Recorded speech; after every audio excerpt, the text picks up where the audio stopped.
In today's show, you'll hear investor perspectives on the COVID-19 impact on the SaaS sector. This is Investor Perspectives. I'm the host of Investor Connect, Hall T. Martin, where we connect startups and investors for funding. It's the time of COVID-19. Software as a service is currently undergoing tremendous change across the U.S. The lockdown has disrupted many industries such as travel, hospitality, restaurants, and more. We have investors and startup founders describe the impact of COVID-19 on the SaaS market. Our next guest is Matt Oguz of Venture Science.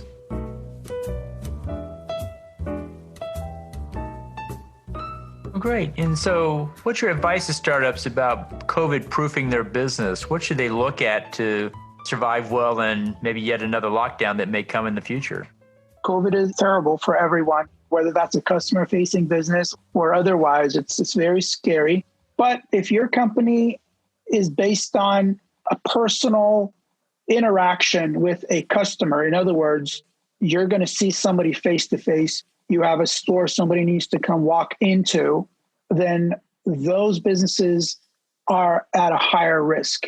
Because if you're selling a digital product, you're sitting at home, you're not seeing anyone. So you minimize risk on all fronts. So let's say maybe you have a wine store. Maybe now is the time to think about putting out maybe a podcast about selecting different wines, your experiences about selling wines, maybe some stories around the customers that came into your store before, maybe even interview some of your customers in the past. There's millions and millions of things you can do. But essentially, everything's if it's a physical product related, you now want to think about shipping that product rather than hand delivering it. So that's number one. So maybe less people are going to come into your store, but you're going to ship out to more people. So with that, you might want to start thinking about maybe subscription models, subscription programs. Parallel to that, you want to put out a message and you want to put out your experiences and thoughts in and around that particular business. So that's how you would make your business COVID. Nothing is COVID proof, unfortunately, but COVID resistant, but also take your business to the next level. That's good advice.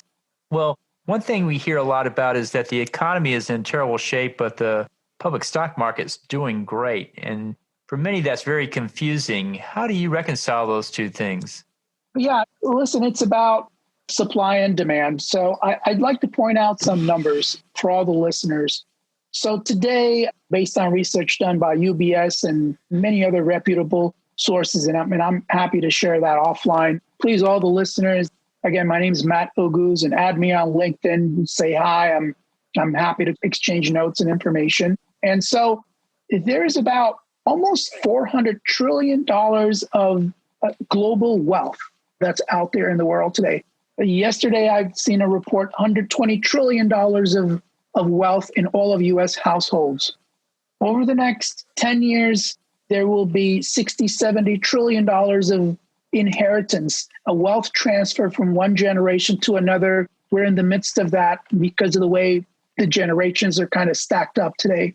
Now, our stock markets, I think New York Stock Exchange and NASDAQ combined is probably about $50-60 trillion. So our stock markets, our financial products, these stocks are the best of the best financial products in the world. Anybody around the world knows and generally accepted that the U.S. stock markets offer the best investment products in the world. And so there are a number of things happening. All of that overseas wealth, all of the free cash that's pumped out into the system is looking for a place to go. It's not going to sit idle. And so when that capital is scanning the landscape to figure out where to go, the U.S. public markets, with all the companies, the Apples and the Googles and Microsofts, who exceeded $1 trillion in valuation, the Amazons, these are the best of the best of the best in the world. And so globally, there's an increased demand to our publicly traded stocks here in the United States.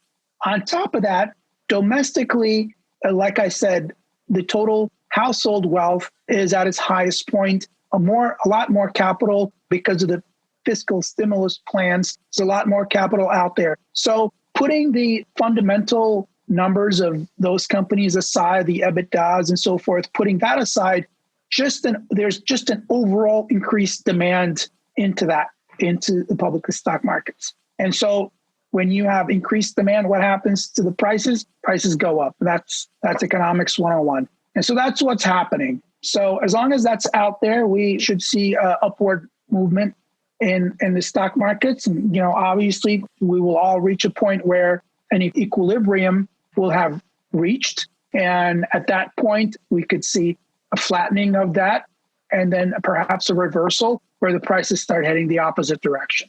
And so how does the private market, where we deal with startups and so forth, how does that correlate to the public market? Yeah, excellent point. Because the private markets are what fuels public markets, because any company that's publicly traded used to be a private company at some point first, and then they go public and then they become publicly traded.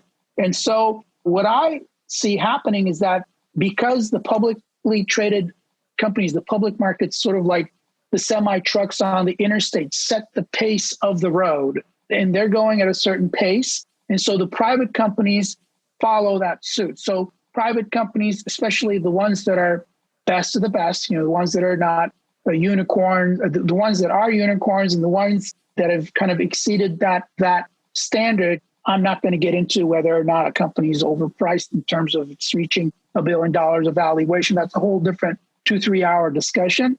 But those companies, they have their eye on the big target. And it's no longer $1 billion. And that big target is really $1 trillion, because once Apple hit $1 trillion and then exceeded and hit $2 trillion in valuation, market capitalization, and we saw a bunch of others follow suit. And then the companies that are below $1 trillion start approaching that. Perhaps your Salesforce and perhaps some of the other companies getting higher and higher in terms of their valuation. So on the private side of things, when these engineers and the most brilliant minds, technical minds in the world working here in Silicon Valley and also elsewhere around the world, one day they want to be $1 trillion company. And so they're working with that in mind. They're working really hard. They're creating amazing platforms, amazing products, but they have this big prize in the forefront always. And so my recommendation would be, whether it's publicly traded, or whether it's public markets or private markets, what has worked for us in the past is that we've always gone after the best of the best, maybe one of the top 3 in that one subvertical, picking the leader companies in that subvertical as investments. And if you go all the way down to the end of that stack, to the startup level, you need to look at the team, you need to look at the product, you need to look at the potential for them to be first a unicorn. And then from there, is there even a possibility for that company? I looked at a company a few years ago, and they were making a very innovative cookware, which is great. I love to cook. But if they sold their cookware to everybody around the world, it's still no more than a couple of $1 billion. And then we're looking at trillions of dollars of companies. And so the initial addressable market is always very important, in my mind, at least, and many other astute investors that I know. So it's a long discussion that I would love to talk about maybe at another session, but I am overall optimistic in the long run, but certainly cautious and perhaps a little bit scared, just like everybody else in the short run. Right. Well, absolutely. And you brought up some very good points there. Help make sense of the world that we see in the public markets today. And you said hearts go out to those who are impacted by COVID, and looking forward to recovering soon and getting back to the next stage. Our next guest is George Spencer of Saying Capital. Okay. And so what do you coach your companies to do to COVID-proof their business? What are you advising them to do in case there's another lockdown?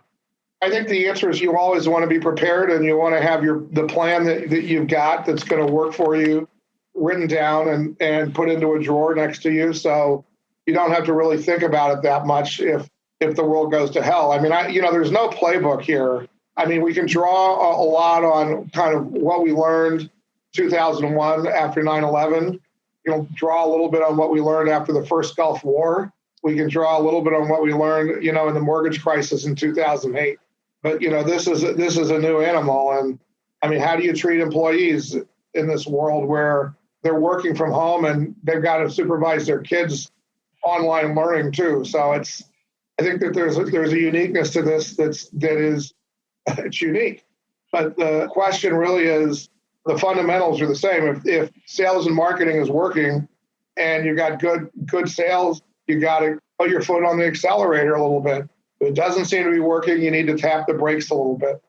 And that's kind of what we look for. And, if you're sort of on the wrong side of the aircraft carrier when the tidal wave comes over, sometimes it's hard to hide. Or to companies, like I said, selling into the airline industry or the hotel industry or the restaurant industry.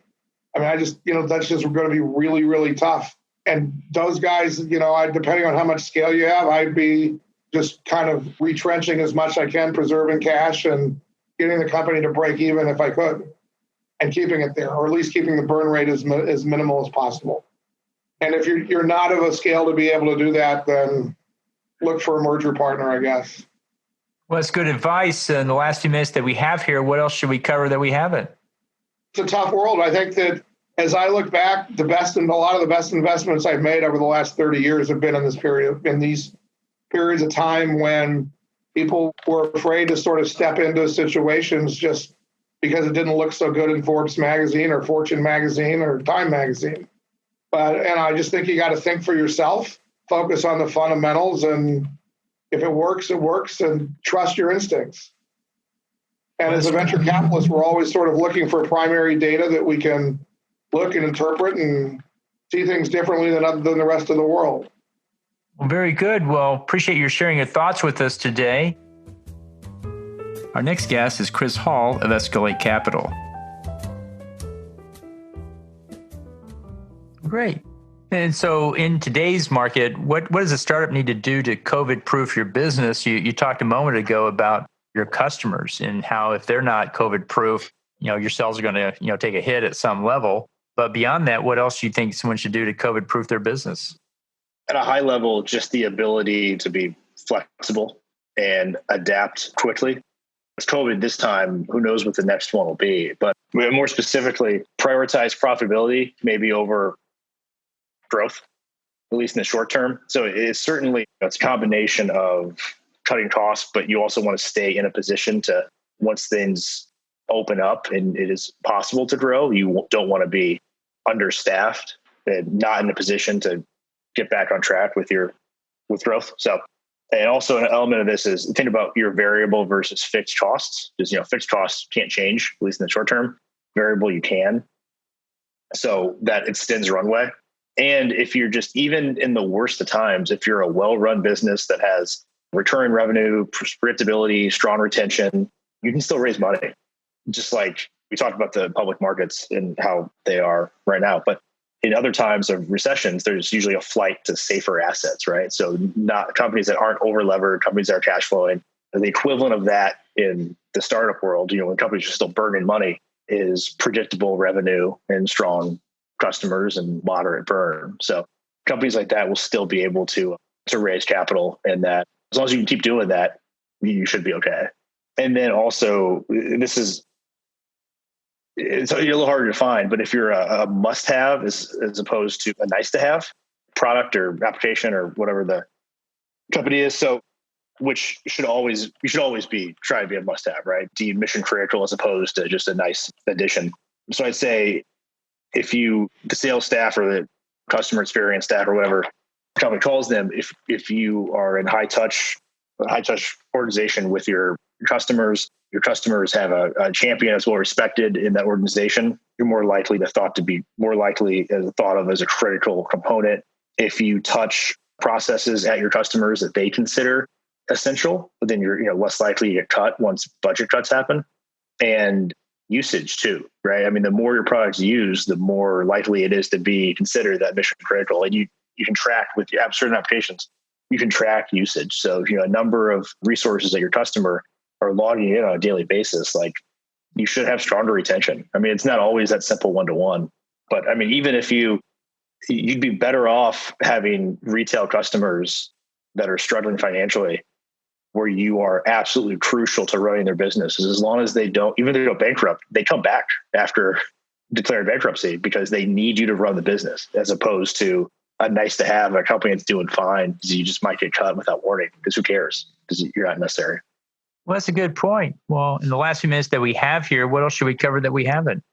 I guess to just back to COVID-proof PPP, that whole process was difficult and not exceptionally clear, but also really impressive that it wasn't an idea that 2 weeks later you could apply, theoretically apply for it, but different banks. So it's very complicated, very difficult, required a lot of hard work, but it helped save a lot of jobs in the short term. So there is certainly a difference between customers or our portfolio companies that their CFO and CEO were really on the ball and put in applications the second it was announced, as opposed to people who are like, oh yeah, we should really get on that when we have time, right? And that's kind of joking on the last one. Everyone took it seriously, but there are certainly different levels of urgency, because you always give the money back too, right? Some companies did that when they didn't really need it, but the ability to adapt quickly certainly saved jobs at a lot of our portfolio companies, but companies in general. So today it's how do you affect COVID, but tomorrow, again, what's the next thing? But the companies that are built leaner and that have teams that can adapt quickly, there is a noticeable difference. And as far as my career as an investor, this is the first recession I've been an investor through. And I heard constantly like, oh, once your first recession happens, you'll see the difference. And I just didn't see it. And then with the management teams I've dealt with, the ones with, the gray hair, the experienced ones, they emailed me before I got a chance to email them. And they let us know about the change of plans. And the newer people, which if I was in their position, I'd be one of those newer people. I haven't, managed company through all of these. I would still be trying to figure things out. So it really does make a difference on who you invest in. Well, that's great. Well, that's good advice, and appreciate your taking time to share that with us today. Our next guest is Nick Adams of Differential Ventures.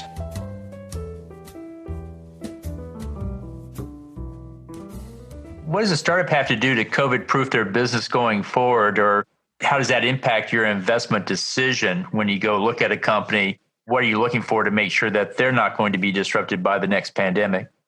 I think the short-term answer is don't give up on sales. I think there's an initial reaction for people to kind of pull back and stop. And I think you've got an opportunity to figure out what you want your company to be post-COVID, post-quarantine, and so forth. But you're also going to be measured on growth, without a doubt. So to me, it's figure out what your best channels are to reach your customers, and most importantly, find out who's still buying. As I mentioned, we have a few companies that pivoted pretty quickly or adjusted quickly and started building up their pipeline in some of these sectors that are still buying, still going through procurement processes, still cutting checks, still working with startups, and spending less time trying to close companies in the sectors that are clearly reducing headcount, cutting costs, and probably have reduced budgets in the near future. So that's really it. I think it's just really shore up what you can do in the short term.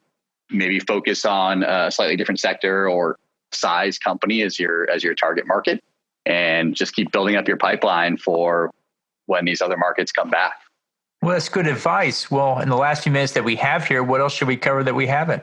That's really it. I don't have a whole lot else other than I'm, as horrible as this whole experience has been for a lot of people, I'm optimistic for what's on the other end. I think technology is going to definitely play a big part in getting us all back into the world sooner than later.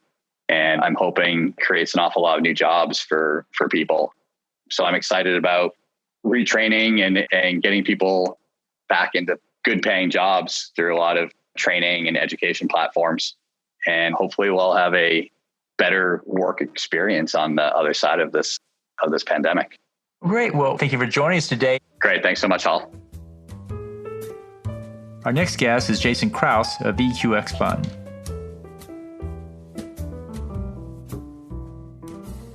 Great. And so when you talk to your companies today, startups that are raising funding or those that have raised funding, what do you tell them to do to COVID-proof their business for the event we have another pandemic lockdown?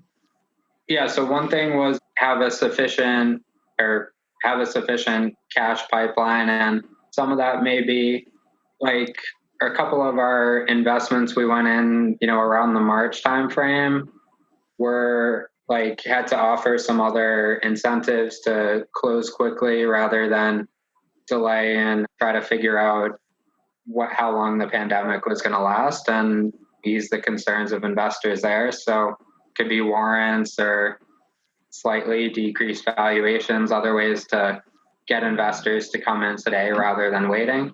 On the other side too, like some of it, is managed depending on the industry, managing what makes sense to budget out and spend in the short term, or if there's certain areas that you can delay and put more into. If it's an industry that you're not going to get as much sales in the short term, maybe you delay some of the marketing and sales efforts and keep more of a budget for that later on. And then the other side too is like a lot of companies have also tried to figure out, like, stay true to I think it's important to stay focused on what your business is long-term over the next 3-5+ years, but see if there's other ways that make sense in the short term to bring additional revenue streams in. And yeah, like our e-commerce fashion company there started offering face masks people could buy. Other companies have shifted into one of our, biotech companies started issuing scarring creams that can help for some of the nurses and other employees that were affected by wearing something on your face 24/7 in the hospital. And other companies just sort of figured out what can we do over the short term while still keeping our long-term vision the same and keeping the company growing in the right direction. Good advice. Well, in the last few minutes that we have here today, what else should we cover that we haven't? Yeah, I think it's important for companies, or sort of touching on what I was just mentioning there, like stay focused on where you want your company to grow, like what your vision of the business is, and make sure you bring the right people involved. I think the team is one of the most important pieces. So bring co-founders, advisors, even your investors involved that share the same goals of the company. And there's a lot of different pathways with startups. So you can have a successful business that either bootstraps or raises a small amount of funding and gets acquired by a company in the space and has a good return on investment for everyone. And another company can raise a large amount of capital and either have a huge acquisition or IPO. And it can be, both situations can be good for good for all the stakeholders, depending on what you want to do as an entrepreneur and where your strengths lie in the business. Well, that sounds great. Well, I want to thank you for joining us today. Yeah, thanks again for having me on. Our next guest is Carrie Barker of Cross Creek.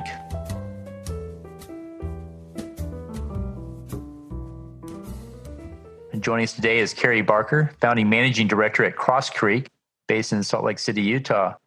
Carrie, thank you for joining us. Thank you for having me. Well, great. Well, recently COVID's come through and made a big change in all of our lives and in many of the industries we work in. Today, I'd like to talk about the impact of COVID on SaaS. And can you give us a brief update on what you think the overall impact was of COVID on the SaaS sector? Absolutely. Well, I think when people think of SaaS, they primarily think of B2B SaaS, large software for major companies. And obviously, cloud software has had a huge acceleration from COVID because as people, are working from home, there's been a big push to get more of the applications that the employees and customers of those companies use in the cloud. And of course, that means, moving from installations that are heavily dependent on sort of physical hardware and local software to cloud, SaaS offerings.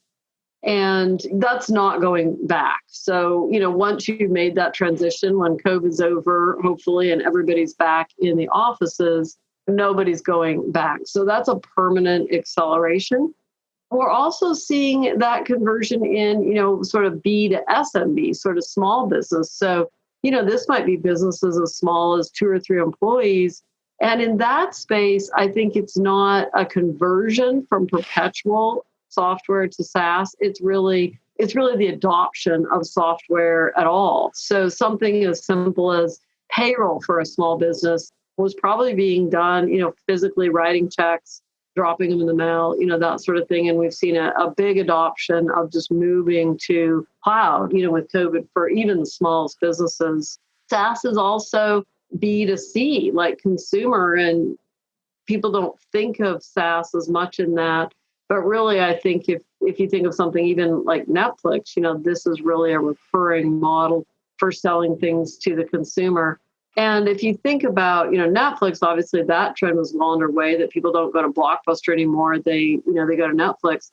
But then you think about going to the theater. I think for consumer, it's really replaced many traditional physical retail experiences where people might be using any number of media SaaS offerings, whether they're signing up for Hulu or Disney Plus, or, all these things are replacing, a lot of physical entertainment being replaced by SaaS for the consumer.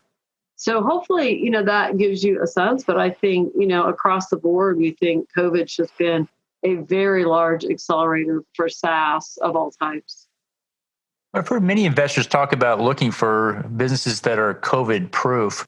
What do you tell startups to do to be COVID-proof in order to raise funding or even survive another lockdown? Well, the question, I guess, is we can try and be COVID-proof. There's some industries that can't. If you need to physically deal with people, elective procedures, a lot of healthcare companies that do elective procedures, they can't be entirely COVID-proof. So I think the main things to make your company sort of more prepared is obviously flexible workforce, having your employee base prepared to work from home, flexible environment. We talked about supply chain, really understanding just in case, not just in time supply chain. Those are all things that I think you can do to maybe make your company COVID ready. I don't know that there's COVID proof. And probably more importantly is everyone's going to be ready for the next pandemic, really thinking about it won't probably be a pandemic next time, it'll be something else. And so I think we would counsel our companies to not focus too much on COVID. I think they've already dealt with that. And if we get another virus or a big resurgence of COVID, they've kind of dealt with that. I think we're really always telling our companies to think about other major, whether they're subject to interest rates or oil prices or market swings. What are the other things? Or, maybe a company that's subject to extreme or having more and more extreme weather, business continuity, and all kinds of sort of preparedness is what we want them thinking about is what's next, not necessarily the next COVID. Great. Well, in the last few minutes that we have here, what else should we cover that we haven't? Relative to, I think, these current changes, we've covered the ground really well. I think the one interesting change that's come out of these really volatile markets is what we've seen with IPOs and SPACs. And I think a lot of investors are thinking a lot about these shifts in the market. And as you know, the private markets continue to take a lot of share. The private markets continue to take a lot of share from the public markets and really gaining access to all these industries that have seen digital acceleration. Most of the companies that we feel have benefited most dramatically, while there's certainly the Zooms and the Teladocs that are public, the private companies as a group have benefited from COVID far more than the public companies because of the industries. Cloud software, particularly in all the other industries that are being driven from COVID, are predominantly dominated by private venture-backed companies. So I think that's going to be interesting to see how many of those companies sort of choose to become public companies for access for the majority of investors. Right. Well, those are good points. I want to thank you for taking time to join us today and sharing your thoughts. I want to thank you for joining us today and hope to have you back for a follow-up soon. Great. Thank you. Our next guest is John Gu of Spring Mountain Capital.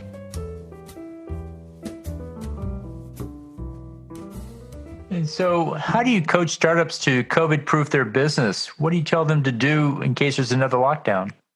Yeah, so I think agility and resilience are the most important qualities for survival, especially for something like this. I mean, like COVID-19, just thinking back to the beginning of 2019, I don't think anyone, any of their investment analysts thought that this was going to be a risk of some sort. And it was just almost a once in a lifetime sort of thing that we now have to wrestle with. For our startups, definitely first make sure that the employees are safe, make sure they have like a robust work from home process and framework in place. And then to look after both your customers as well as your cash balances, making sure that you're adequately capitalized to the extent you can. You're drawing down on the lines of credit that you may have access to, and also to make sure that you are being prudent about the spend that you're making. Cash is king, and especially so during the pandemic. And so making sure that you have the operating runway to see it to the other side, I think is really important. That does mean making some hard decisions in a lot of cases, paring back on expenses. Oftentimes that means laying off and furlough employees, and it's just a part of what needs to be done sometimes. Well, in the last few minutes that we have here, what else should we cover that we haven't? No, I think that's a pretty good discussion of SaaS. I think that was a really good conversation. Thank you for those questions, by the way. But I do think outside of the pandemic, there definitely is a world outside of the pandemic and life after that. Well, I'm curious, like for you, what are some of the things you'd be curious to explore? Well, it seems like we're getting a lot of manufacturing reshoring coming back. Manufacturing is coming back to the U.S. and it seems like that's an opportunity for SaaS. I saw a lot of change or challenge with the supply chain during the COVID pandemic. We were using a just-in-time supply chain, and I think we're going to be moving to a robust one. And so wanted to see if there's any movement in supply chain visibility systems and how that might be reoriented. Have you seen anything in those directions? Yeah. So we spent a little bit of time in logistics, and admittedly, we haven't actually done a deep dive in that space. For us, like we do like to invest behind, call it the slow chain adopter industry. So companies that haven't fully come up or industries that haven't fully digitized to the extent that others have. So for instance, logistics kind of fits in that camp. It's an industry that compared to like media or financial services where it's almost completely digitized, it's an industry that in a lot of places you're still going to find spreadsheets and pen and paper. But we haven't spent as much time there to really form out a thesis. One area that we are trying to just build a better idea of is the real estate tech industry, because that's also like a huge sliver of GDP that historically has under digitized. And just there are a lot of patterns that are waiting to play out in this sector. Though I think with the pandemic, that's really kind of impacted that particular sector. And we're still waiting to see how this kind of plays out. Because with, especially in large cities where commercial real estate is really being pressured, I can imagine that for the companies that service that sector, that this may be a tough year for them as well. I'm interested to see how companies, especially in physical locations, kind of repurpose their real estate. And it's not going to be a pure tech solution. I think that there's going to be like a hardware component to a lot of this too, but to see how commercial real estate evolves as the pandemic goes on. Well, great. We also hear about an expanded use of robotics and want to see how SaaS might be playing into that. Any insight there? Mm-hmm. We haven't spent a ton of time in robotics. For us, we're more software investors, so we don't spend as much time in hardware. But when it comes to automating the economy, real robotics does have a real role to play. I know that within healthcare that there have been some experimentation of robotics, both in terms of robots for transportation, but robots also for sanitation. These bots that patrol from room to room and actually use UV rays to sanitize an entire room. The one area I think within healthcare, robotics has played a pretty tremendous role is in surgery. And so you have had companies such as Intuitive Surgical, Mako, and whatnot that have actually started to get real market share. And I think most of the surgical players out there, the Medtronics and J&Js of the world, are investing pretty heavily in surgical robotics, which is a pretty exciting field. But for my firm, we tend to spend most of our time in the tech services and in the software field. Well, that's great. Well, appreciate your taking time to join us today and hope to have you back for a follow-up soon. Thank you, Hal. Really appreciate your time for this podcast. Our next guest is J.D. Weinstein of Oracle.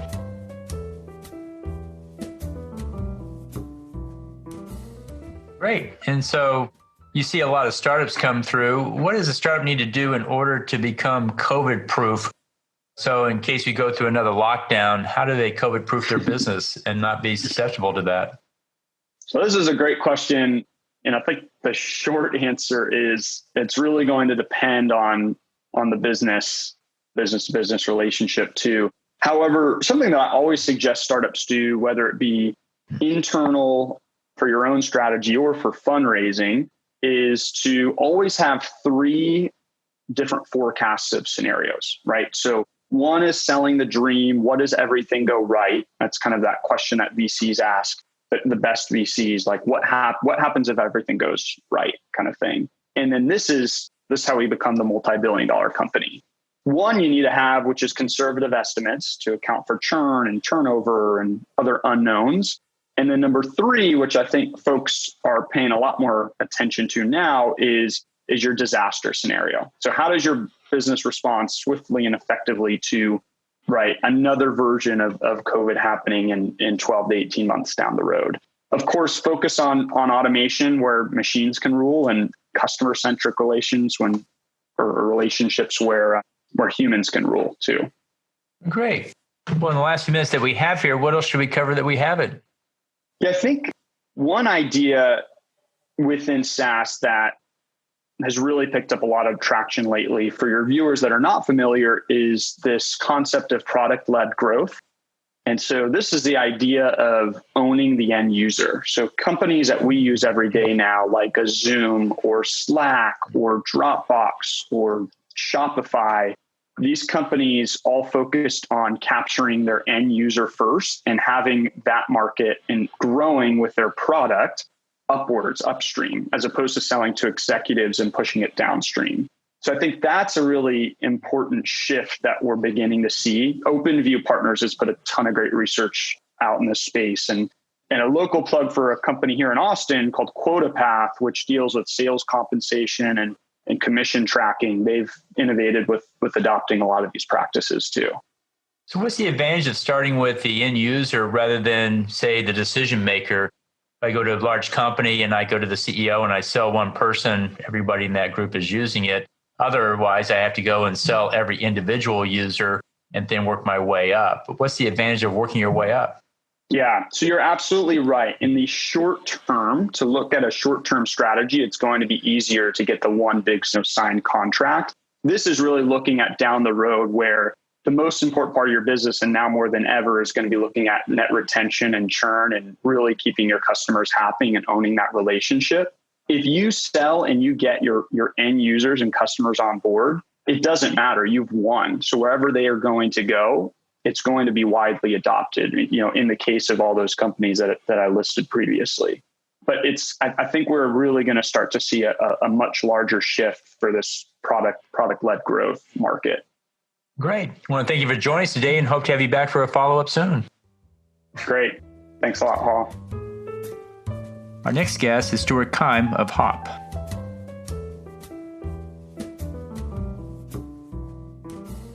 Well, that's great. Well, that's good insight there. So we went through COVID and so forth, and we talked about one element of COVID-proofing your business, own your customer, but what else can they do? Well, I think another interesting aspect is how COVID is affecting SaaS startups internally, because there's a lot in software, it's much easier for us to move our businesses online and for everyone to Zoom and Slack and use digital collaboration tools. But one of the things that we're noticing internally is it's not necessarily what people are saying. It's almost more like what they're not saying. And so there's an element of what I would classify as a couple areas that we're missing. The morning water cooler coffee talk that doesn't have a point. There's something about how it deeper connects people in real life. And the afternoon, like birthday cake that always how is it a birthday 300 days in a row? I don't know. But that's actually really valuable. And so when you look at losing that time, the third area is these meetings that people used to complain, like, why did I have to be in that meeting? Well, it turns out that there was a lot of visibility that you probably didn't need to be in that meeting as a decision maker, but there was value in you being in there as an observer because you noticed something was going to go wrong down the road a little bit later. So we're trying to figure out how to manufacture those. And as a company that decided to make micro social networks with an algorithmic goal of in real life connection, we obviously are trying to figure out more ways of manufacturing opportunities to meet and know people in important and authentic ways. Well, that's great. Well, it's good to catch up with you and understand, the shift in the market. It seemed like COVID, as you said, pushed things forward by many years from where it was going anyway. And that's why I saw a lot. What was accelerated was going to happen anyway. It just happened faster. What was deaccelerated, same thing. Brick and mortar was probably overbuilt, was going down anyway. And this just took 10 years and shrank it into 10 months and just made it happen much more quickly as well. In the last few minutes that we have here, what else should we cover that we haven't? I think that privacy is going to be big in the next 5 to 10 years. It's one of the things I'm personally investing in. And when you look at these platforms, one of the things that, like DuckDuckGo, for example, if people haven't heard of that, it's sort of like a Google, but instead of needing to read your Gmail and read your Google Docs to know more about you, to put the right ad to mess with you and what you're going to do next, DuckDuckGo just uses whatever your search term was, let's say it's like how to change a carburetor on an F-150, to put an ad related to that around you.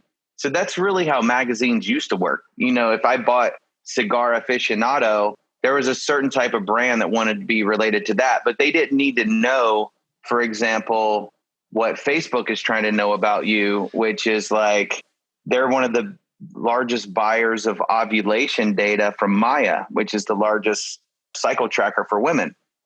The fact that they needed to know that about which ad to put in front of you, I just think is ridiculous.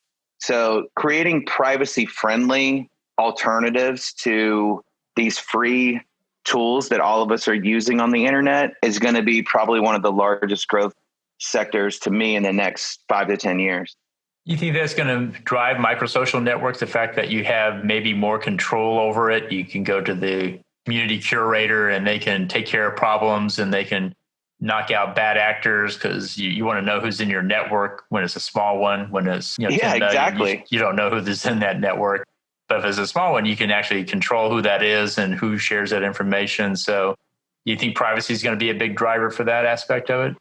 I think it's going to be huge, because we got 3 patents around meeting other people in real life. Because how do I know, like 6.6 billion fake identities on Facebook? How do I know the person I'm connecting to is a real person and really the person I'm trying to talk to? I don't know that the kid playing Roblox with my kid is actually a kid. It's sort of like we're letting children ride their bicycle on the interstate. So privacy to me is not just privacy, it's also strong identity. And I think that when you look at the privacy opportunities going forward, it's going to be about how can you get a good return on privacy? Not that it won't be there. I am willing to give Waze and Uber access to my location sensor because they give me a very good return on my privacy, right? So I think you're going to see a lot more like privacy guarantees. Here's what we do with your photos. Here's what we do with your location. Here's what we do with all these things as an opportunity in the future. Well, that's good view on it. It's certainly coming here faster as far as the future goes, and certainly seeing a lot of cracks in the big tech world and what it's wrought. And, subscription seems like that's the answer, is charge for it and then it cleans itself up. I never saw LinkedIn really have the same issues that Twitter and Facebook had with rage and other things, which is why it's one of the few platforms I'm on, because it's business professionals doing business work, and it seems like it has its place, but it seems like there's going to be a major shift here in the next 5 years, at all levels, government levels, user levels, to get to a better place with it. Exactly. That's a great point about LinkedIn. There's a freemium tier for people to dabble in, like we do for all users, right? But paying to get advanced features is a much better solution, much more elegant than trying to sell my identity. Right. That's a good point. Well, great. I want to thank you for joining us today and hope to have you back for a follow-up soon. Cool. Thanks, all. Thank you for joining us today. As always, be sure to leave a review, subscribe to this podcast, and share it with others. Let's go start up something today.